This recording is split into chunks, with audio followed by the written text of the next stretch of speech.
Selamat malam Bapak dosen. Baik, di sini saya akan mempresentasikan hasil diskusi kelompok kami yang dimana yaitu membahas tentang diagnosa kedua, diagnosa gangguan pada sistem engine K3D pada unit disk dan stepper motor tipe ESC. Sebelum saya mempresentasikannya, izinkan saya memperkenalkan diri saya terlebih dahulu. Perkenalkan, nama saya Christopher Silitonga dengan NIM 52133220002 dengan 3 teman saya lainnya, yaitu ada Philip Simanjuntak, kemudian ada Arisoka Prangin-Angin dan Herbin Publius. Kami berasal dari kelompok 7. Baik, di sini saya akan mempresentasikan materinya. Nah, materi yang pertama itu membahas tentang pemahaman sistem engine K3D.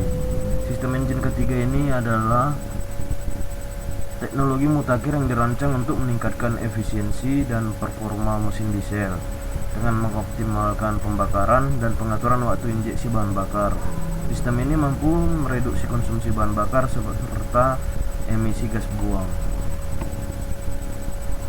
Kemudian adapun komponen utama sistem engine K3D ini ada 3. Yang pertama itu injektor sistem bahan bakar, yang dimana komponen kunci yang bertanggung jawab untuk menginjeksi bahan bakar secara tepat waktu dan terukur ke dalam ruang bakar. Kemudian komponen yang kedua itu ada electronic control unit, yang biasa disingkat itu dengan sebutan ECU, yang dimana ECU ini berpusat pada pengaturan elektronik yang mengontrol parameter-parameter mesin seperti pengapian, waktu injeksi, dan campuran bahan bakar udara. Kemudian komponen yang ketiga itu ada sensor tekanan dan suhu, yang dimana sensor tekanan dan suhu ini memberikan masukan data tentang kondisi operasional mesin ke ECU untuk mengoptimalisasi performa. Kemudian diagnosa gangguan pada unit disk. Unit disk ini kepanjangannya itu Diesel Injection System, yang dimana komponen kunci dalam sistem engine K3D. Gangguan pada unit ini dapat menyebabkan masalah seperti kesulitan start, performa mesin yang buruk, dan konsumsi bahan bakar yang tinggi. Yang biasa kita ketahui itu boros bahan bakar. Kemudian di sini diagnosa gangguan pada stepper motor tipe ESC. Stepper motor tipe ESC ini dengan kepanjangan idle speed control, yang berperan sangat penting dalam menjaga kestabilan putaran mesin saat idle. Gangguan pada komponen ini dapat menyebabkan masalah seperti mesin yang sulit di start atau tidak dapat mencapai putaran idle yang stabil. Kemudian langkah-langkah mendiagnosa gangguan, yang pertama itu ada pemeriksaan visual. Pada saat pemeriksaan visual ini kita harus memeriksa secara visual komponen-komponen sistem engine K3D seperti unit disk dan stepper motor ESC untuk mengidentifikasi kerusakan yang dapat terlihat secara langsung. Kemudian langkah-langkah yang kedua yaitu dengan pengukuran sinyal elektronik, yang dimana pada tahap ini gunakan alat ukur elektronik untuk mengukur sinyal listrik pada ECU, sensor, dan aktuator. Kemudian bandingkan dengan spesifikasi pabrik untuk mengidentifikasi anomali. Kemudian pada langkah yang ketiga, pemeriksaan tekanan dan aliran. Nah, pada tahap ini kita harus melakukan pengukuran terhadap tekanan dan aliran pada sistem bahan bakar, sistem pendingin, dan sistem pelumasan untuk mendeteksi gangguan-gangguan yang berhubungan dengan komponen mekanis. Kemudian materi selanjutnya itu penggunaan alat ukur dan pengujian. Di sini kita bisa menggunakan multimeter digital. Alat ukur ini sangat berguna untuk mengukur tegangan, arus, dan resistansi pada komponen elektronik sistem engine K3D. Kemudian alat ukur tekanan digunakan untuk mengukur tekanan bahan bakar, minyak pelumas, dan sistem pendingin untuk mengidentifikasi masalah pada komponen mekanis. Kemudian pengujian kompresi silinder dapat membantu mendeteksi kebocoran atau masalah pada komponen mekanik mesin. Kemudian alat analisis emisi.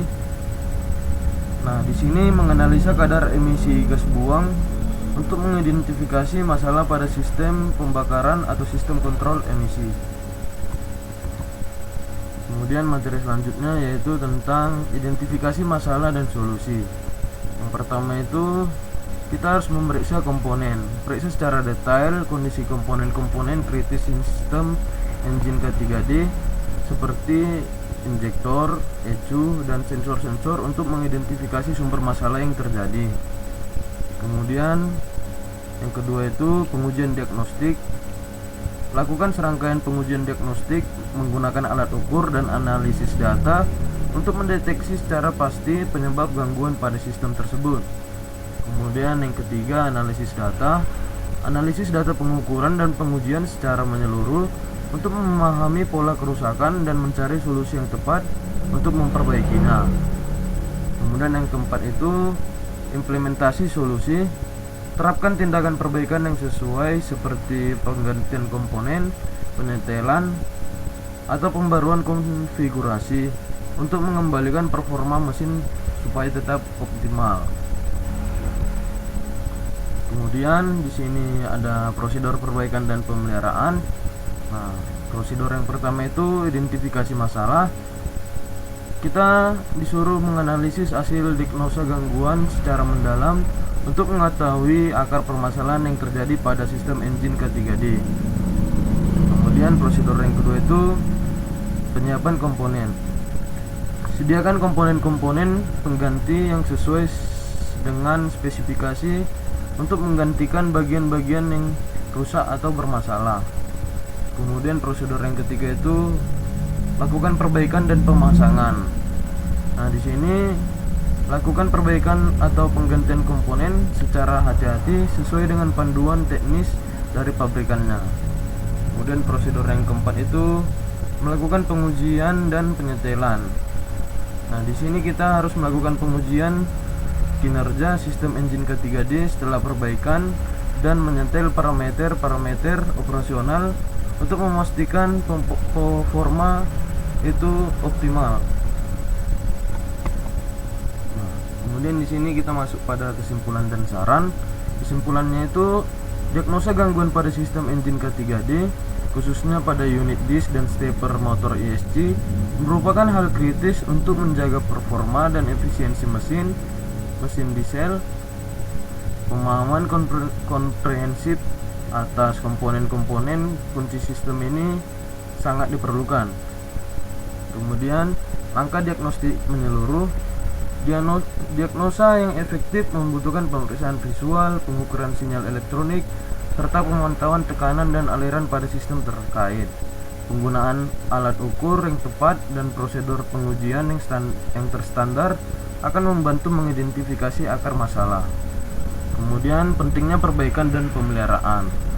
Setelah mengidentifikasi masalah, tindakan perbaikan dan pemeliharaan yang tepat harus dilakukan dengan mengikuti spesifikasi pabrikan kendaraan tersebut.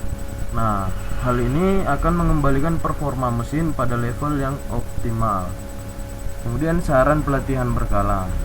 Teknisi disarankan untuk mengikuti berbagai pelatihan berkala terkait tentang diagnosa dan perbaikan sistem engine K3D yang berguna untuk meningkatkan keahliannya lagi dan pengetahuan mereka secara berkelanjutan.